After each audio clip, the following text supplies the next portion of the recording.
Good morning, everybody. That coffee's hot as shit. 2023 is almost over. We have less than 24 hours to enjoy this wonderful year. um, I always consider everything wonderful. I'm a pretty optimistic person, I'm sure. As some of you might see, some of you might know. But while we're here in the introduction, make sure you hit all the links below to figure out everything I got going on, find where you can find the best electrolytes and the best supplements. Don't forget, today this stream is absolutely brought to you by Fox and Sons Coffee. Yes, I'm going to shill their stuff right here. The Brazil Wrong one. The Brazil honey prep has been my favorite. Right now I'm drinking their dark roast, which if you like dark coffee like I do, then you will definitely thoroughly enjoy that. So make sure you go to foxandsonscoffee.com and use code Kyle at checkout for a little discount. Let them know I sent you their way. And without further ado, let's go. What is up, everybody? My name is Kyle Matovic. I am the host of the In Liberty and Health podcast, where we talk all things liberty, health, and wellness, and beyond. My hope is to encourage and spread the message of liberty and physical and mental well-being. I hope you enjoy all the topics we talk about with our guests. We're on all major streaming platforms, so please sit back, relax, and enjoy. Man, I'm doing as good as anyone can do getting buried by his 13-year-old son on leg day. I'm not going to apologize for not being on this podcast because I got to go see Metallica. So if that's a problem, kiss my ass. Okay? All right. I'm drinking my old red cup. Dickie, good morning, brother. Interrupted my Batushka metal album, but it's okay, Kyle.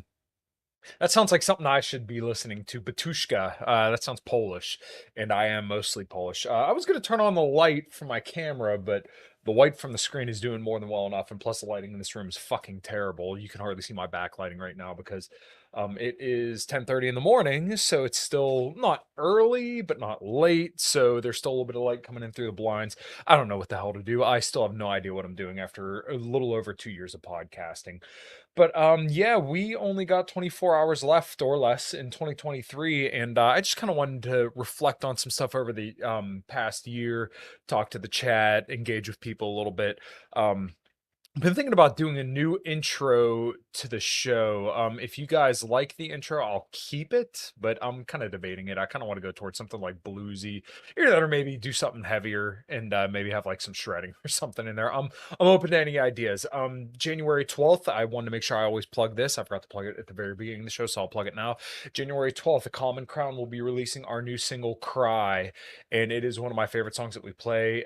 It is an arm breaker. James Hetfield would be proud.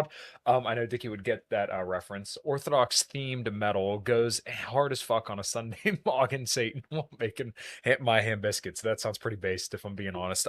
For me, Sunday morning usually involves deadlifts. Funny enough, somebody my wife works with was actually in the gym this morning. We were just shooting the shit about it. I did my 515 this morning. You can't quite see my hands all that well, but as always, tearing up my calluses first thing in the morning. So usually about quarter till 6 in the morning, I'm pulling on about 400 or 500 pounds, and yeah, it feels good, man. Feels good. I didn't talk about this on the show, but I'm pretty sure I pulled or stretched my groin muscles at my work's Christmas party. I went on to ride the mechanical bull because everybody kept saying, "Oh no, go ride the bull, go ride the bull." So I decided, well, fuck it, I'm gonna go ride the bull. So I get on the bull, and I was already a little tuned up. I probably had about 5 or 6 shots of Crown.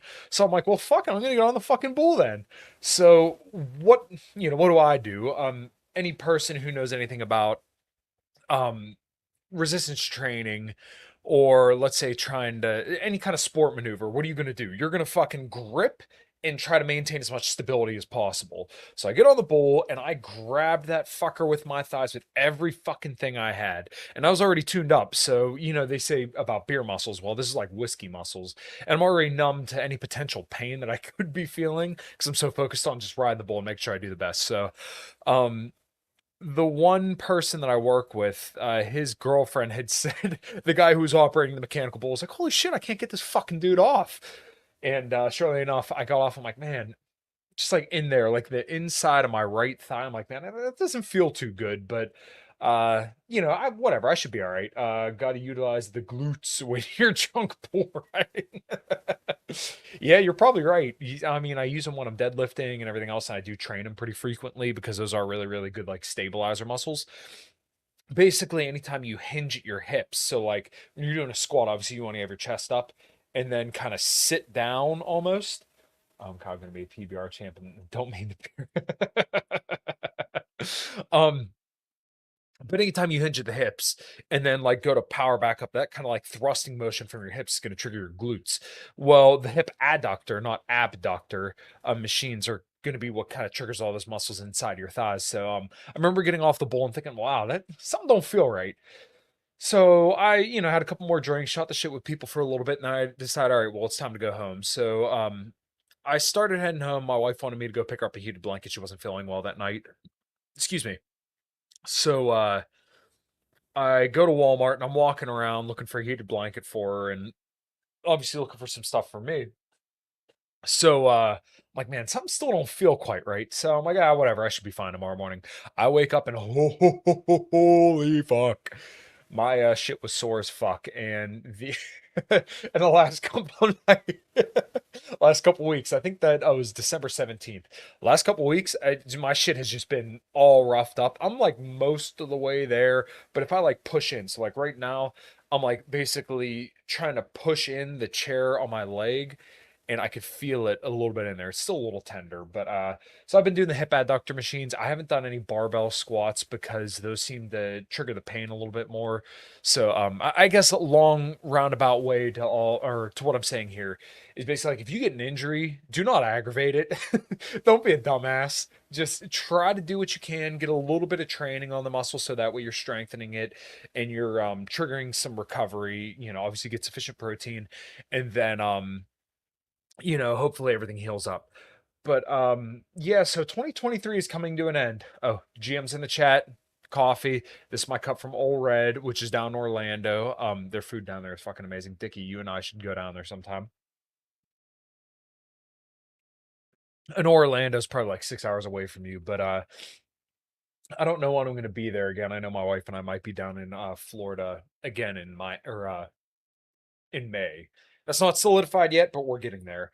So, oh my God, I know. Listen, if everybody starts super chatting like $100 per show, then maybe I can make that happen. But unfortunately, I'm stuck in Pennsylvania, and I did post a picture on Twitter of the skyline view of where the three rivers meet in Pittsburgh, which is right at what they call the point, and it's just beautiful there. I'm always gonna have a soft spot here for Pittsburgh because it is like the most beautiful city up here. And maybe this kind of gets into 2023 for me. So my wife and I had went to New York City twice. And both times, I'm like, dude, I get it. I get why people think shitties are why people think cities are shitholes. Excuse me. And why people are telling people to just move the fuck out of there as soon as possible. As soon as we drove into New York City the first time, I'm like, wow, this is a fucking dump. There's scaffolding, construction, people, shit, garbage everywhere. The whole city stinks. There, literally, if you leave at like 6:30 in the morning, there's people all over the streets. So, I got a day pass to Crunch Fitness, and they honored it for like 2 days, and I remember walking in the morning to go walk on the treadmill and go work out and just fucking shit and people everywhere. There were homeless people with cardboard tents and shit. I'm like, man, this is fucking disgusting. And my brother and I went to DC for the Rage Against the War Machine rally in DC. It was the same deal. I remember I never saw a tent city before. So, maybe you could say this Yinzer here is a little bit insulated, but I've never been to like any of the big cities. I've been to Miami, but I've never been to New York City or San Francisco or whatever the fuck the cities are at in California. I don't go out west. Like pretty much anything west of Ohio, at least up in this range. I'll forgive Tennessee, Kentucky, and Texas for being where they are, but everything else, as far as I'm concerned, they don't exist. Um, but I just going to New York City was an experience, and I'd always said I wanted to go there just to say I had been there, but after going there, I'm like, yeah, I don't know that I would have really cared about that much. Dickie, yeah, maybe I do owe you a panhandle trip. I would love to go back to Tallahassee. There was a restaurant there. I want to say it was called the Egg Cafe, but I feel like that's not it. I feel like it might have been the Broken Egg or something like that. And they had these skillets with like jalapeno bacon and seafood, and it was just out of this world. Yeah, it is a little bit of a tongue twister. See, your comments, you're only flagged because you comment on my stuff a lot. I've never been to anywhere down in NOLA. All I can think of when I see NOLA, funny enough, when I was getting my knee tattoo touched up and my wife was getting her tattoo on her forearm, um, we were talking about NOLA, and when I think NOLA, I always think of the Down album in 1996, which is still like one of the greatest albums ever written to this day. So yeah, I guess kind of putting a little bit of a cap on that. Cities are overrated, man. Pittsburgh is the nicest city I've been to still so far. Um, I don't know if I would ever go out to California. After everything I hear that California is worse than New York. So, mark me down as less interested to go out in California. I would probably go back to Vegas. Vegas was kind of cool. I went there in early 2019 to go see my bass player and singer get married. That was a lot of fun, and we did a lot when we were there. But I don't know if I would like necessarily rush to go back out there. Okay, I've been planning a knee tattoo for like a year now. Gonna do something like my son. I'd do a big old painful colored knee piece like a man or not. So I got stuff right around my knee. I'd get up and show you, but I'd have to like pull down my pants. And as comfortable as I would be to do that on stream, I don't know if YouTube would be cool with that. Um, California sucks. I like Arizona. You know what? I've always wanted to go to Arizona because I know that's like a warm area out there, and it's like the West dry heat without all the shittiness of out West. I would recommend. Yeah, I got a small one on my knee. Underneath the knee hurts like a motherfucker. On the sides of the knee hurts like a motherfucker. On top of the knee doesn't really hurt. So like I had to get the lower part like right underneath my knee because I got shark jaws around my knee. Funny enough, I'm wearing my Quiet Storm shirt with it, which has sharks on it. Um, the underneath the knee hurts like a motherfucker because you're like right on bone. On top of it, like your quad, it's muscular, so it's not really too bad. Like it doesn't feel good, but it's not too bad. But yeah, basically around and underneath the knee, I think that's shit. It does not tickle. And that was mostly where he had to touch up on when I went there on Friday. My wife said that when she was getting all here, so she got a like a line with some flowers here on her forearm, and she said like up here hurt and then down here hurt. I think Billy, I think you got a tattoo there as well, so I'm sure you could speak to that too. On the quad didn't hurt one bit. When it went over near the groin, it kind of hurt. Okay, so see, I never had that. I want one on my thigh, but I just don't know what I would get. I was talking to my wife last night about my back because I have the Zach Wild Epiphone on one side and the Dean from Hell on the other, and then I got like the little Scully Black Label Society logo, and then the CFH on my back. And I want to get something underneath it. I just haven't decided what the fuck I want, but I want to fill in the rest of my back because I mean I'm like already there. So I've pretty much gotten a tattoo in all the most painful places. Like see right there, that didn't tickle. Right in there, that didn't tickle. The chest itself really fucking sucks. But you guys didn't come here to listen to me talk about tattoos. The podcast, as far as the podcast is concerned, um send me a picture of the Zach back. You know what? I have it somewhere. It would take me a second to find it, but it would be like a picture of me flexing, and I'll see if I can find it. But like, as far as the podcast is concerned, pretty steady growth. Not as steady and as much as perhaps I would like, but I mean, I had Dave Smith on, which was like from the beginning of the podcast. That was somebody that I wanted on from the beginning. I started 5 till midnight with the boys from Biting the Bullet, Adam Nutter, and Sam Urban, which has been a lot of fun. That's been pretty steady growth as well. And then Cognitive Vigilance, which has been a very fun show where we've had on guests that I like wouldn't have dreamed that we would have been able to get on in a show with less than 15 episodes. So I got to talk to Rollo Tomasi. We had Dave Smith on there, Ryan Stone, Meredith, who was on this show. But like those three names alone were people that I was like, holy shit. Like these are some of the biggest names in like their respective podcasting kind of spheres. And yeah, we just talk about our dicks and dating. Not really just our dicks, but you guys know what I'm saying. But yeah, that show's been a lot of fun, and I'm thankful for the growth and like a lot of stuff that I've done this year, specifically on this podcast. Oh, also James Sexton. How could I forget about James Sexton? He's to be going on cognitive vigilance, but like that was probably my biggest show that I did this year. As far as like YouTube views, and then Dave Smith would probably be a second. Rachel Wilson was probably like third. But Dick's, yeah, pretty much. Um, but yeah, I mean, cognitive vigilance has been a ton of fun. 5 till midnight, we just talk copious amounts of shit, and I should probably start streaming that one to YouTube a little bit more. I want to see if I can find the video or the picture of my back. I don't know if I'll find it necessarily that easy. Yeah, there's no way I'm gonna be able to fucking find it from all these videos. But I don't know what I want to do with this podcast going forward. I should get back to more health stuff. I need to start reaching out to more health related people. Um, Cole from Tower Gang is probably going to be coming on a little bit more with the health guest because I think he provides a little bit of a different perspective than I do. Yeah, Billy knows. My first tattoo I got when I was 16 years old. I was like freshly 16, and it was at Electric Line in Lower Borough, which Electric Line had, I think, two shops. They had one in Lower Borough and then one in Leechburg. And then eventually Electric Line shut down. And now both Walt and Dave, um, the Minor brothers, had opened up their tattoo shop in Atron Heights called um Minor Brothers Tattoos and Time Machine, and I've gone to Dave for every single tattoo except for the one on my chest, which I did have Dave redo eventually, and I regret it ever since. So I mean, maybe it's my fault that I'm like loyal to a fault. I've gone to the same barber for the last like 6 years. I've gone to the same tattoo artist now for Jesus Christ, 13 years. So I don't know, man. And I mean, I pretty much buy all my supplements from Tiger Fitness as well. So you know what? Let's do this real quick. Everybody, if you got your coffee, take a sip.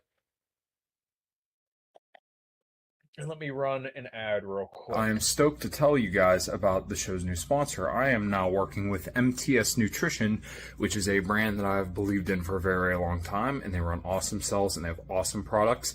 So I want to tell you about their amazing protein powder, which you're going to ask me how many pounds I have of the protein powder, and the answer is all of them. So here I got Red Velvet Cake, 25 grams of protein, and they have the amino acids and everything on there, 59 servings. Peanut butter fluff, fluffernutter, 26 grams of protein, and then also the chocolate chip cookie, which literally has real pieces of chocolate chip cookie in there. So 27 grams of protein, 180 calories. As I've talked about on the show, getting your protein in is very, very important. So make sure you hit that link below and purchase your protein powder through MTS Nutrition. Boom! All right. I'm all out of coffee now. That's funny. Of course, if you've never had whiskey in your coffee, you know what? When I was on a cruise back in 2019, that was the first cruise that my wife and I went on together. I had the Irish coffee, I think it was from there, which had Jameson and I want to say Bailey's. It actually was pretty good. I'm a Crown Royal guy to the core. Hey, Sean, good to see you, brother. Merry New Year to you as well. Guinness is the shit. The absolute shit. I don't drink beer anymore, but back when I used to drink beer, I used to just pound those. Um, love some Jimmy and my Walmart brand coffee. If you're referring to Jim Beam, I do like Jim Beam quite a bit. And the Walmart brand coffee. Listen, I may have to send you some of this shit, Dickie, because I am a big fan. If you have a coffee grinder, then yes, you're gonna need a grinder. I've had to use like my little blender thing, you know, that cheap like fucking $12 coffee or $12 blender that you get from Walmart. Crown Maple in your ho. I like it. What about I have salted caramel electrolytes. So you know what we could do? Crown salted caramel, a little bit of Bailey's, salted caramel electrolytes, and then a little bit of salted caramel creamer. Oh, man, I am rocking and rolling. I'm gonna be in the pub literally all day. Guinness is just like a manly Bud Light as far as ABV. Yeah, fair enough. I do have a grinder. You know what? Maybe I should get on grinder and maybe I could do the podcasting full time. Uh, but yeah, I only got one tattoo this year, and that was the one on my knee, and my wife had paid for that, and that was a early birthday present because our anniversary came right after my birthday. but obviously the war stuff. I did a debate on Friday night, and I'll be the first one to admit I think I kicked my own ass. I lost that debate. It was with it was on DL Cummings' channel, Liberty Dad Pod. Um, I did not come sufficiently prepared. I felt like I talked past Roger quite a bit, and I think I nailed him on like the death count. And this is like the weird thing about pro-Israeli shark jaws. Motherfucker is larping as a Florida man hard. I know, I know. Look at this. I got a shark right here. I got a shark right there. I'm wearing a shark shirt right now. There's a Jaws thing right in there. You can't really see it, but it's literally a Jaws statue that my wife and I got when we were down in Florida. If you go to Universal Studios City Walk, they have a like a quarter machine in there. And what you do is they like put some plastic in a mold, and then you turn the machine, and then it like builds this little plastic Jaws thing that I have. So it was really, really neat, but I had to get one. You don't even fish. No, I don't fish. I don't like fishing. Not because I'm like high strung, but like my problem is that you can hear the way I talk. I talk a million miles an hour. I love to stay busy, stay active. I could not sit there and just fucking I could just sit there and wait for fish. Now, like I've seen videos of people doing the huge seawater fishing and getting like these Goliath groupers and shit. That looks like a lot of fun. That is the kind of fishing I would do. I do like swordfish too, so if we could like fish some swordfish up and come up, make some swordfish. I've made swordfish. I like swordfish a lot. I do like seafood. My wife is a big fan of seafood as well. Study Norman Finkelstein to learn the tricks of that argument.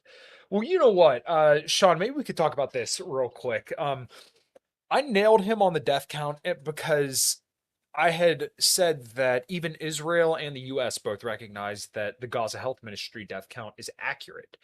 They're saying that this is like we have killed this many people. So right now the death count I think is close to 22,000 people like above the rubble, and then about additional 7,000. And he says, well, we just have to disagree on this. Well, the problem is the country that you want to support morally, which to his credit, he said, I don't want to send aid over to Israel. I just support them morally.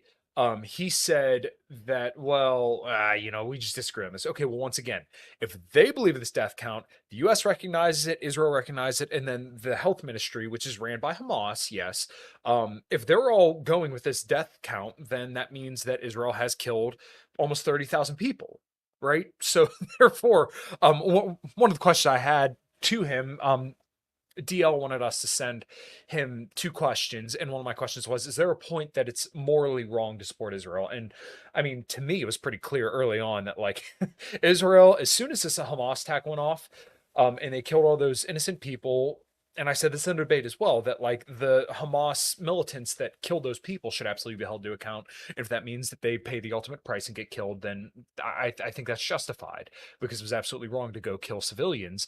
But are you willing to hold Benjamin Netanyahu to the same standard? Because I am. I think that he should absolutely be held to account and, forced to live in a prison for the rest of his life for explicitly propping up Hamas.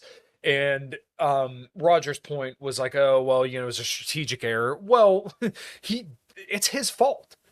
If you prop up a group explicitly so, and then they go on to murder your civilians, that is your fault. But, of course, he kind of obfuscated that. So I should have nailed him a little bit more on that. There were other points that were just made during the debate that DL may have cut a little bit short, and I probably should have been a little bit more assertive. And I should have been a little bit more well-read about, like, who broke the ceasefires, when and where. Like I said, there were just a lot of strategic blunders on my part that I could have definitely held his feet a little bit more to the fire and maybe pushed back on a little bit more, much to my own detriment. So I don't know if I'm really like the debate guy, so to speak. Um, you could have just called Roger a fat. Well, what's funny is I actually know who he is. His real name's not Roger Mayhem. Shocker. We're friends on Facebook, and we've actually interacted before, and I didn't know that until we went into the debate. He is a good guy personally. I definitely do not agree with his stance on morally supporting Israel, but I think it was still like a fun debate, and I think that was constructive.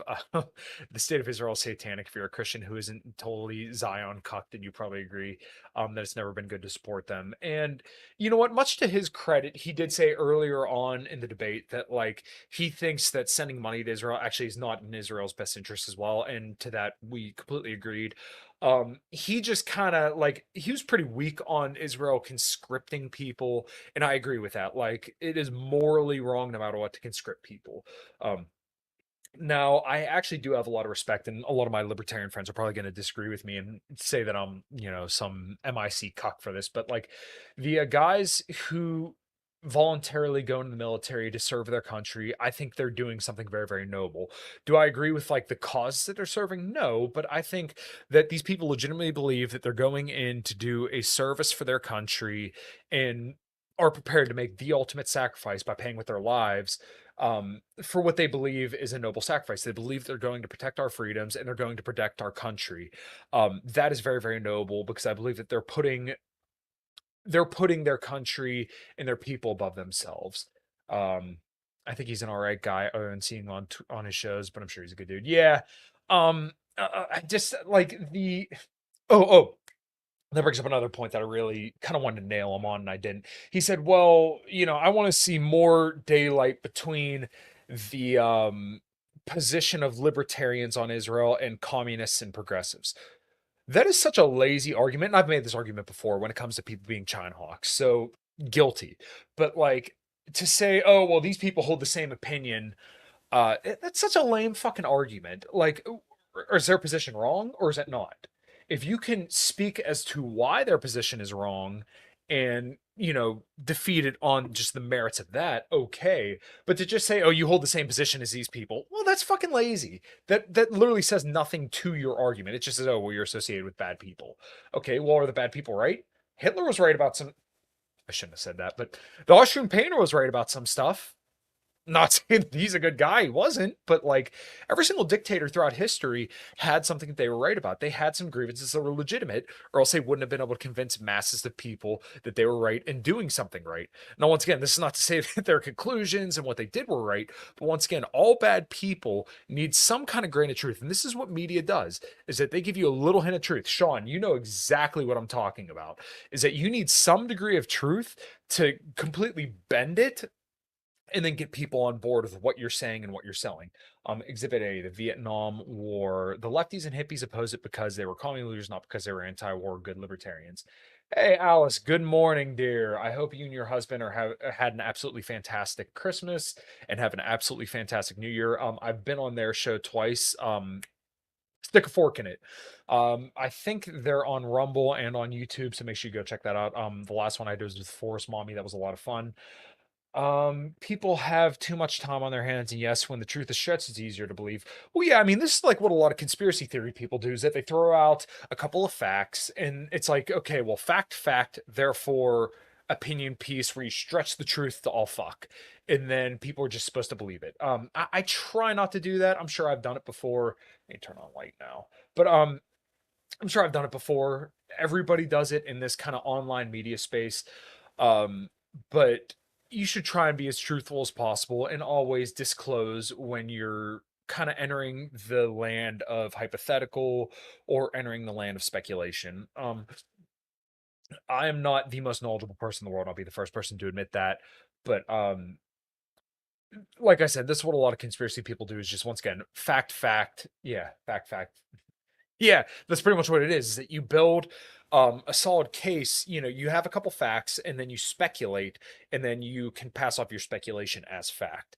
So I completely the debate. So yeah, I just think it's stupid to say that like you hold the same position as these people, so therefore your position sucks. That's such a lazy argument.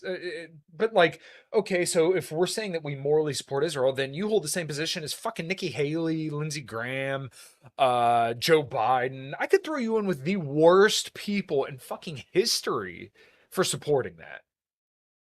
Does that make your position wrong? No. But what does make your position wrong is that Israel has slaughtered almost 30,000 people since October 7th.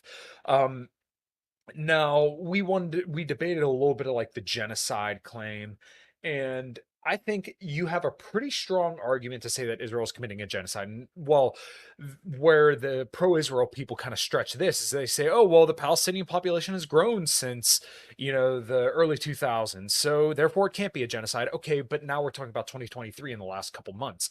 And if you look under the definition of genocide, it's basically meant to displace people or to severely damage a population or like stop the birth of a certain population. Okay, well, if you've killed 30,000 people within the course of 2.5 months, you're damn near running next to the definition of genocide.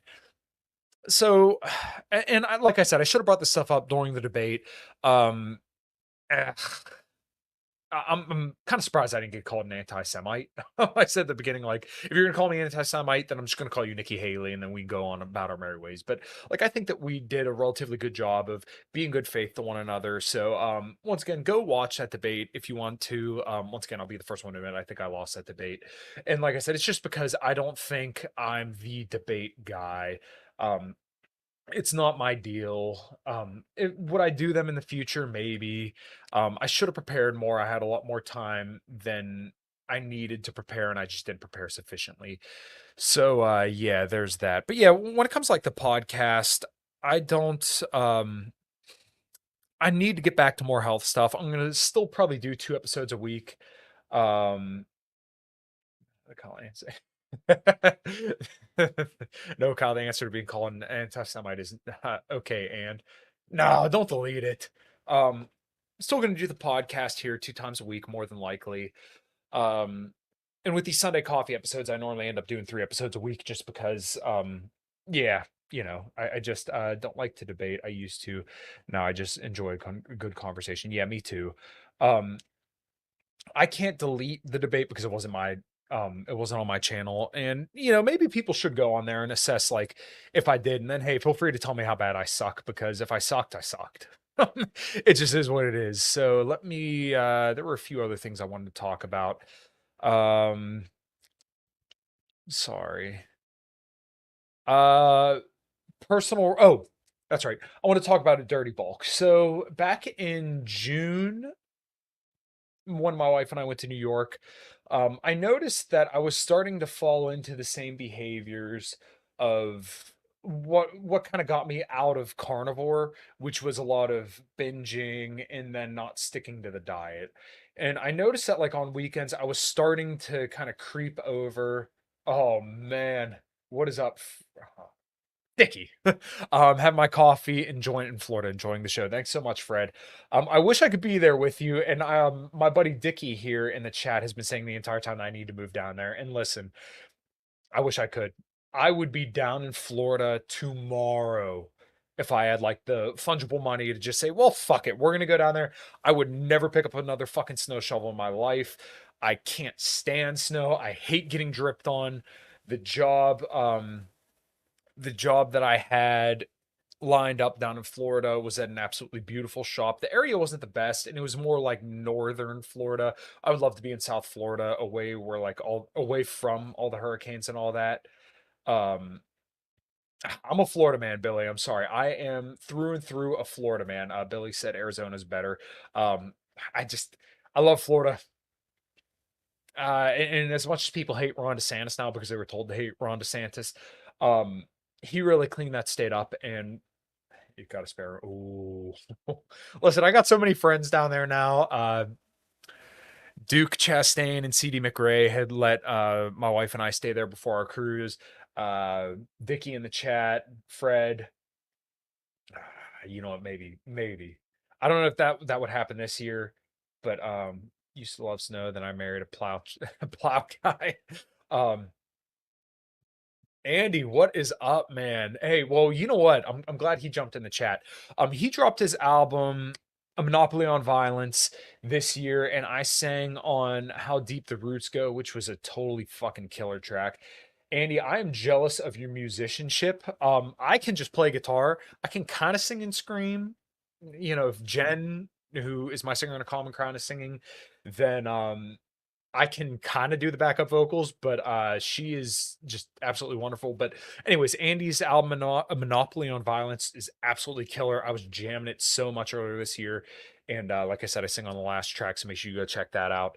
Um, where is this album? Is it on Spotty? Andy, let him know. Yeah, I know it's on YouTube. It's probably on Spotify as well, but I really, really like that album a lot. It's pretty fucking heavy, and that is just totally my jam.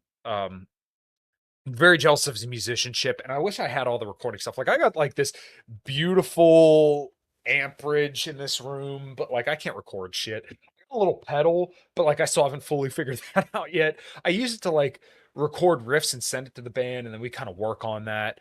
But yeah, where was I? Oh, Dirty Bulk. Jesus Christ. I pay too much attention to the chat, but I love all you people. I love everybody that stops by to have a conversation with me on these wonderful Sundays. But like, um, I did a Dirty Bulk and I just kind of said, fuck it. I did a little bit of tracking, but not enough. And I gained about probably 20 or 30 pounds initially. And now I'm back into the hex bar or, back into like the tracking, and I'm trying to recomp my way back down to maybe like 190ish, 185. Um, and I want to maintain most of my strength, and I pretty much have.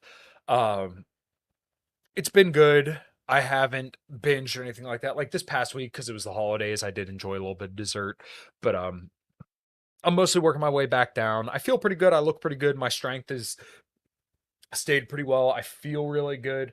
So I don't recommend doing a dirty bulk because yeah, it's fun as fuck to just eat whatever the fuck you want.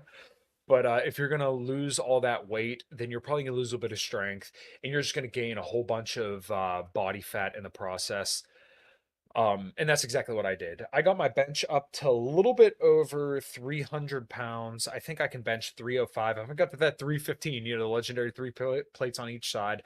I got a 4-plate squat, a 5-plate deadlift, and almost a 3-plate bench. I'm trying to get there. I will get to 315, but we'll just have to see what happens. So yeah, I kind of did the fuck it bulk, and like I said, now I'm kind of cutting my way back down. Let me catch back up to the chat here. Rent an RV and take the wife and dogs, take a week trip across the states. Like I would absolutely love to do that. We have a camper and our train does pull it, and we've been meaning to use the camper a little bit more. Walmart sleepovers are free, brother. I like it. Yeah, here we go. Artist name is Monopoly on Violence, and the album is called God Emperor. Oh, I'm so sorry I messed that up. I should know that. Shame on me.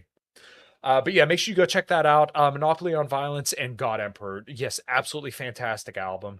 I'm going to play some of your bands tonight. We only have 4 people coming over, and one of them is, oh my God, that's awesome. I wish I could join you. My wife is working at 24, and you guys are about 2 hours away. And if we could bring our dogs, I would, but I know you guys have dogs as well. So I'm trying to get back to 170. The holidays kills us all. If I was at 170, I would be diced. Maybe I'll get there one day. 8-month 30 bulk had a kid.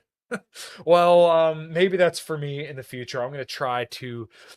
I built a pretty damn good home gym. I have the X3 bar, I think about 400 pounds in 45-pound weights. I need to get a power rack, and then I'm probably going to put a decent size or like a pretty good gym out my garage. So that way, when I have a kid, I don't have to worry about missing training sessions. I only train 4 days a week, and I can still hit it pretty hard when I'm at home. Thanks, Alice. Let's go, brother. You got this. It's a mind game. Yes, it indeed is 188. Yeah, I wish I could get back down to 188. It would be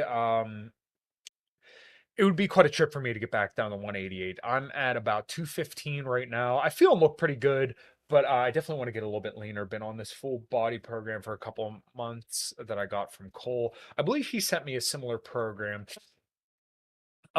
He's gonna be Dirty Sanchez bulk. Jesus Christ, that's gross, man. Uh, like I said, he's gonna be on the show a little bit more with the health-minded guests.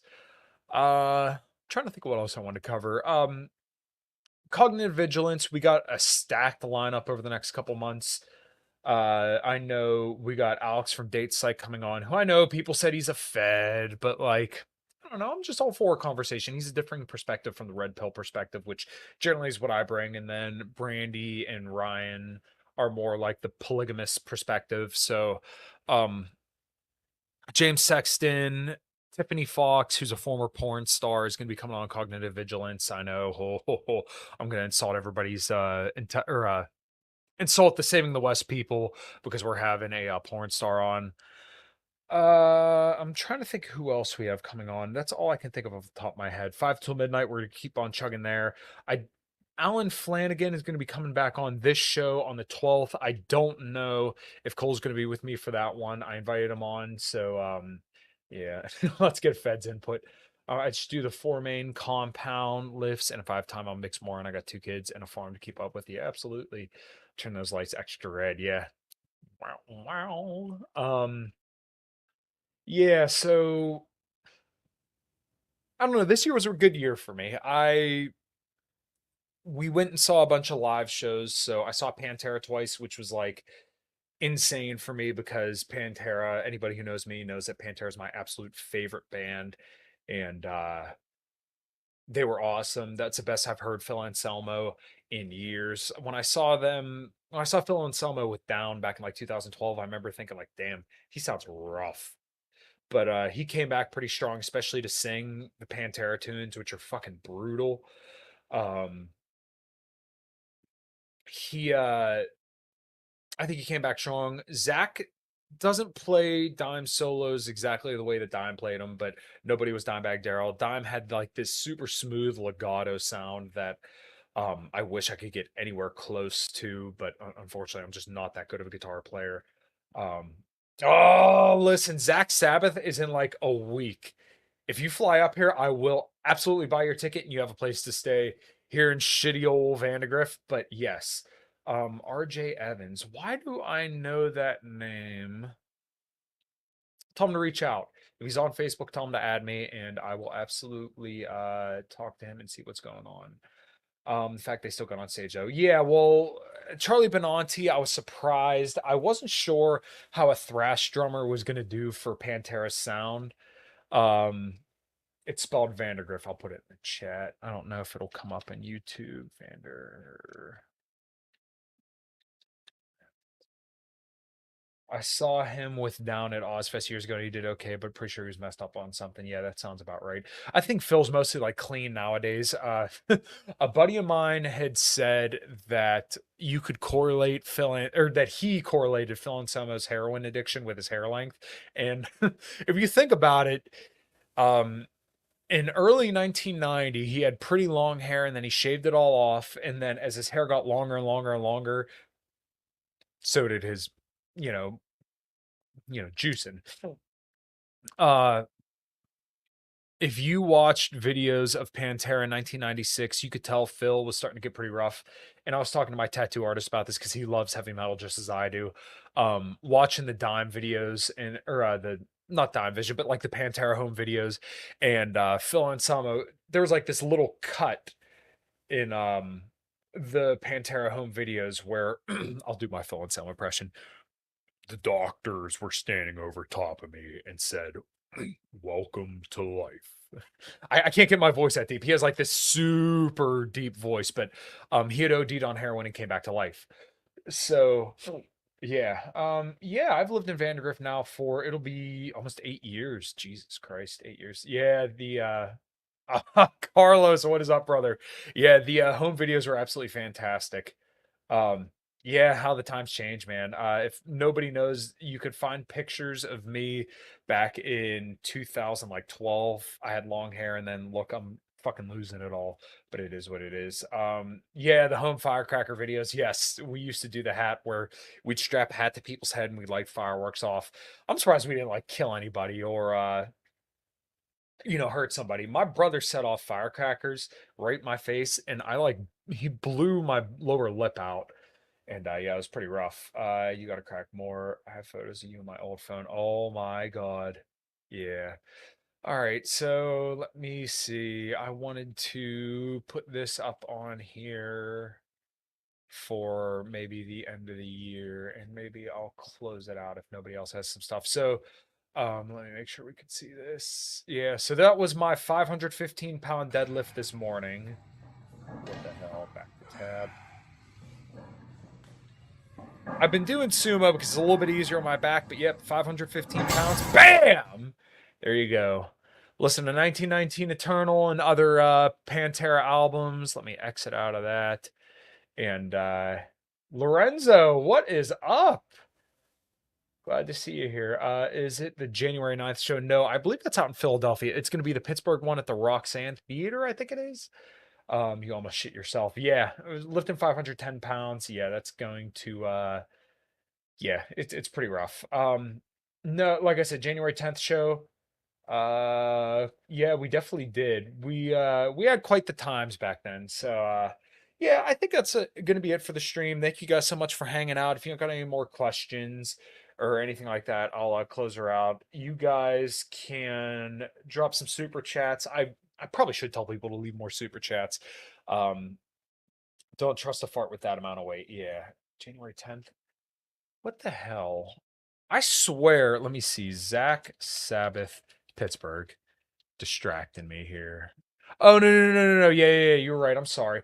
January 9th. January 9th is the show that is here in Pittsburgh. Yes, I will more than likely be going to that one.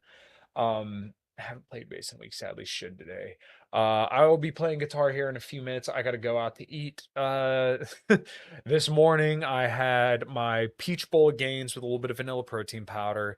And then my second meal of the day was a bacon omelet with an orange and some jalapenos and banana peppers.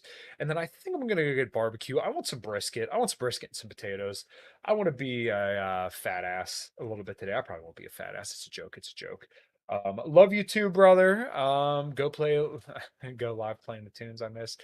Yeah, hopefully I want to get better gear so I could start doing some playthroughs and stuff just because I think it'd be fun. Thank you so much, Alice. Have a great morning, Kyle. Wishing you and your wife a very happy new year and the doggies too, of course. Yeah, they're napping. Um, I worked out this morning, so I'm good. I'll look into fights and if I can afford it, I'll keep touch with you. Thank you so much, guys, for hanging out. Yeah, go eat. Fuck, you guys got the rail, like probably not even 45 minutes from you. That's like the greatest fucking burger place in the face of the planet. Um, Old Red's pretty good too, which I know this cup says Nashville, but they have one down in Orlando and it's so good. So, yeah, thank you guys. I don't know what's going to be in store for you guys on this show this week, but I just want to make sure I did at least one show this week. If you're going to have the brisket workout after, yeah.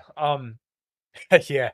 Thank you guys. Wishing everybody a happy new year. 2024. I hope it's better for all you guys than 2023 was. I had a good year, but as I always say, if your year sucked, then it probably wasn't the, arbitrary calendar dates. It was probably you. And this year was good for me. I hope next year is good for everybody else. We got an election coming up, and no matter who wins, you have to put in the work for you. The president isn't going to come save you. It's going to be all on you. I see so many people saying Donald Trump it needs to be reelected or else we're doomed. If you're dependent on Donald Trump to save the country, we're already fucked. We are already fucked. If you think Donald Trump is coming to save you and he's the only one that can do it, we're fucked. It's not going to be on Donald Trump. It's not going to be on Joe Biden. It's not going to be on RFK. It's not going to be on Michael Rectenwald or Josh Smith, whoever the LP nominee is. It's going to be on you. Things are largely going to go in the same direction they're going in. I think whether you believe that Trump was the savior in 2016 or not, I think we see that like no matter what, the president is boxed in and they're just going to do whatever the fuck they want to do. The wars are going to continue, unfortunately. I'll continue to do everything I can to speak out against them and hopefully raise awareness about the arms buildup around China, about the truth about Israel, the Russia-Ukraine war. Um, yeah. You know what? I'm completely sympathetic to the Trump 2024 cause because it's only going to be a shit show and he does drive all the right people nuts. But yeah, thank you guys so much. Cognitive Vigilance Thursday night. I believe Tiffany Fox is coming on 5 till midnight tomorrow. I'm going to be on Kareem's show, The Essential Libertarians, I think it is. I think I'm going on there, but we'll see. One more time, thank you guys so much. And until next time, take care.